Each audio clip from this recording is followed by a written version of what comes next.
war saaxiib yaal anu waan yaabay maalin walba waxaad arkaysaa wax kasta oo cusub oo ay soo kordhinayo iminka dadkan aragtaan xagga sare kamaradu kaga xiran yihiin wada loo tareen garanayo inuu ay shaqadooda u qaato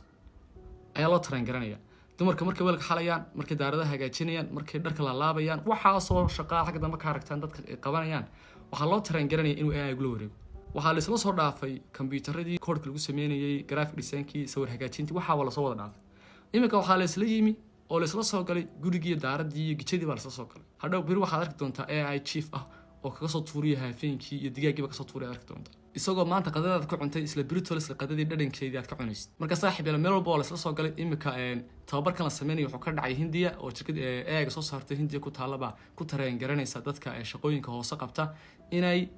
AI-ga u tareen gareeyaan oo ay shaqada markay gacanta ka qabanayaan wax la rabay inuu isaguna wax barto waayo AI waxa weeye waa wax la baro waxa la baro aad gelshatid input-ka aad gelisid baad hadhow tal output-kiisa ka helaysaa bal saaxiib yar marka halkaas la isla marayaa oo meel walba la isla soo galay adigu bal mar walba AI-ga update-kiisa la soco bal AI-ga ha ka hadhin oo AI-ga bal waalibu noqday بريتولن وحي صوبدان وحي كاني doonaan bana waarki doonaa insha Allah waxaan leeyahay muuqaalka la gareeya follow gareeya page-ka meel fog muuqaalka sii gaarsiiya